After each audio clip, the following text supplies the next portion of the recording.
Good morning, class. Good morning, Ma'am Jeff. Okay, before we start to anything else, let's start with our discussion with an opening prayer. Angit, can you lead the opening prayer? Okay, let's pray in the Father, and the Son, and Holy Spirit. Amen. Amen. Okay, thank you for that very wonderful and heartfelt prayer, Angit. So before you take your seats, kindly arrange your chairs, pick up some pieces of paper, and also organize yourselves.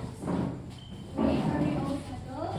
Yes, ma'am. Okay, you can take your seats. Thank you, ma'am. By the way, class, kumusta man mo? Kumusta yung weekend?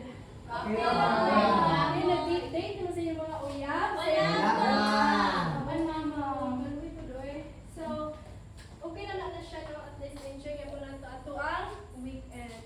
Now, before we start to anything else, let me also remind you nga natin classroom rules nga sundon sa ato ang discussion karon. Kindly read it, class. Classroom rules. Raise your hand if you want to speak. Use kind words. Listen when the teacher is talking. Eyes on teacher. Sit properly. So I think the rules were clear as crystals. So I hope that everyone will follow para dali human sa ato ang lesson today o dali ninyong masabtan ang ato ang lesson.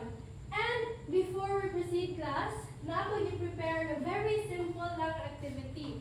So as you can see here, I have scrambled, ano lang, may kanang papers lang ba. All you need to do is that when the music is playing, you will have to pass the ball. Kung mag-stop na o play ang music, so kung pinsan o naghawidani, mag-answer sa ako ang question. So, don't worry, kay very simple lang akong questions. Kay, naka-base na siya sa kanang tulong mga pictures nila ang akong gimount sa board. So, don't be shy, kay only your own opinion naman of own perspective ang ako ang kinahanglan. So, ready na ba?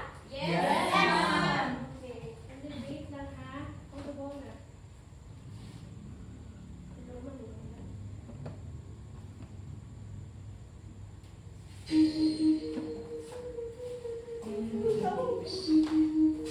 Alam mo, may mga kayo guys. Sige, matakot lang po guys. Sige,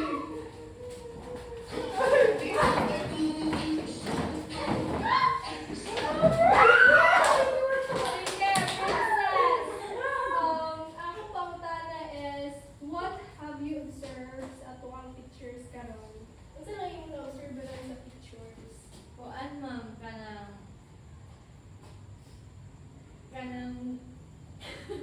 Very good! Very good, no? Very good yung mga answer. Na siya, makita na ito nagkalain-lain nga drawings. So, karon ato nang ipasa ang ball again. So, mag-play na tag music. Talikod lang po.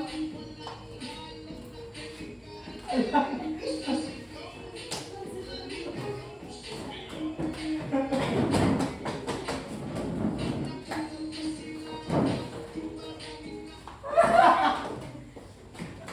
Okay, we have your lucky winner, si Marinelle.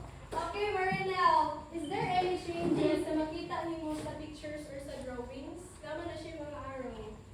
Mura siya, may kuan sa process mo. Kaya sa first picture, ako nakita mura pag ga-outline pa lang siya. Then sa second is the sketch. Hangtod sa third picture, is na siya yung color ma. Okay, very good. So, very good answer, Marinelle, no? Naa siya yung development sa drawing. Now, mag-proceed na po ta sa last one. Last na lang ang question. So, pass the ball, class.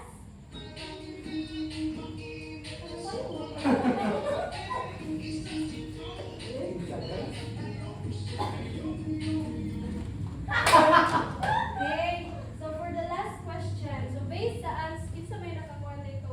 Marinelle na po, ato na lang ipasa sulod ang bola. Yes, ang J-Mart na lang, ma'am. Okay, J-Mart na lang. So, J-Mart, what do you think is our topic for today's lesson? Our topic for today, ma'am, is about art, ma'am. Okay, very good. So, nagiday idea, no? So, dali nagiday ninyo na-identify kung saan ito ang lesson for today's video. And before na mag-proceed, guys, ako nag-present sa inyo ang ato ang topic J. Marco hisgot ta karon about sa art. Specifically sa Greek art periods. Sa Greek art periods o sa ilahang characteristics sa during ani nga mga periods nila ato na siyang i-discuss na. Now before ta mag-proceed sa atong discussion, naatay learning objectives karon. So kindly read it first, class. Learning objectives. At the end of the lesson, the students will be able to identify the Greek art periods and their characteristics, show appreciation to the skill and creativity of Greek arts and their influence on modern art Through the discussion and imitate the gestures and postures found in Greek art sculptures or paintings, conveying the intended artistic expression. So, thank you for that class. I think the objectives for today's lesson is very clear. So, I hope nga ma-follow na to na siya o atong ma-achieve ang atuang goal for today's lesson.